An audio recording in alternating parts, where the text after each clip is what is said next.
पैसा कमावू तितका आणि मिळेल तितका कमीच असतो, नाही का? पण हाच पैसा मिळवण्याच्या नादात आपण अमानुषतेची परिसीमा गाठतोय, हेही खरंच. असंच काहीचं यवतमाळमध्ये घडलंय. पती आणि मुलाच्या अकस्मात मृत्यूनंतर विधवा महिलेला तिच्या सासरच्यांनी 1,20,000 विकलंय. सासरच्या मंडळीने सुनेला विकलं. पैशांची हाव, माणुसकीवर घाव. यवतमाळमधली लाजिरवाणी घटना. टंकरा गाव आहे हिरापूरमधून. तिथे घेऊन गेले. समोरच्या माणसाला विकलं. समोरचा माणूस म्हणे तुला मी विकत घेतलं म्हणे.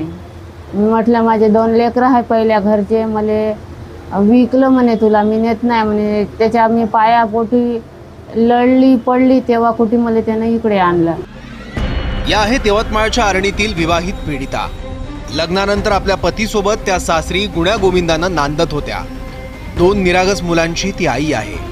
पण संसार ऐन भरात असताना अचानक पतीचा मृत्यू झाला आणि या महिलेवर दुःखाचा डोंगर कोसळला.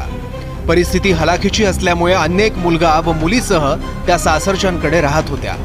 पती गेल्याचं दुःख कमी होतं की काय, तेवढ्यात या महिलेवर आणखी एक संकट कोसळलं. तिची नणंद आणि नणंदेच्या पतीनं तिला मध्य प्रदेशात नेलं.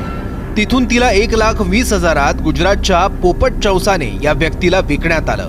या व्यक्तीने तब्बल 2 वर्ष तिचं शोषण केलं आणि पुत्रप्राप्तीनंतर तिला गावात आणून सोडून दिलं.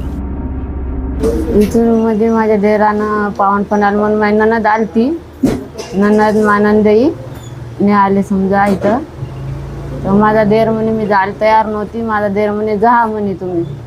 माझी सासू होती, माझा सासरा बी उभं होते तिथं. तर जा म्हणे तुम्ही. तर त्यांच्या आज्ञावरून मी गेली. तिकडे गेल्याच्या नंतर माझ्या नंदीनं नंदयानं एक मोठी ननद बी आहे तिथे. तर त्यांनी मला तिथून नेलं लेकरं घेऊन. माझेवाले 2 लेकरं. मी तिथे गेल्याच्या नंतर आम्हाला 4-5 दिवस संग तसं ठेवलं. नंतर लेकरं कुणीकडे ठेवलं हे काही माहीत नाही. 2 वर्ष झाली पाहिले नाही. मला विकून टाकलं. मारहाण केली खूप घरी. म्हणजे कोणाला दिसू बी दे नाही. 2-2 दिवस खोलीत पण ना ठेवत जाय मला. कोणाला बोलू दे नाही मला. आर्णी पोलिसांच्या बेपत्ता शोध मोहिमेतून हा धक्कादायक प्रकार उघड झालाय. या प्रकरणी पोलिसांनी तिची सासू, सासूचा दुसरा नवरा, तीर, नणंद व नंदई यांच्याविरुद्ध गुन्हा दाखल केला. साधारणतः हा सौदा पूर्ण 1,20,000 रुपयांचा झाला होता. त्यापैकी 80,000 रुपये हे पीडित महिलेसमक्षच नणंद आणि नंदोईला देण्यात आलेले होते. त्यानंतर ती साधारणतः 2 वर्ष तिला गुजरातीतील व्यक्तीनं तिचं शोषण केलं. त्यातून तिला एक मूलसुद्धा झालेलं आहे. आणि आमच्या इकडं सन 2023मध्ये या महिलेची मिसिंग होती. या महिलेचा मिसिंगचा शोध घेत असताना ह्या सर्व बाबी आमच्या निदर्शनास आल्या.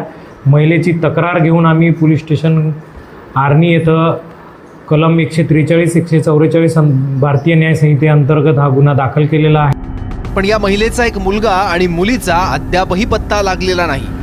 त्यांना शोधून द्यावं अशी तिची मागणी आहे. महिला आणि मुलींचा गैरफायदा घेऊन परप्रांतात विक्री करण्याचे अनेक प्रकार यवतमाळ जिल्ह्यात घडले आहेत. या प्रकरणी कडक उपाययोजना आखण्याची गरज व्यक्त होते आहे. संदेश कानू, जय महाराष्ट्र, यवतमाळ.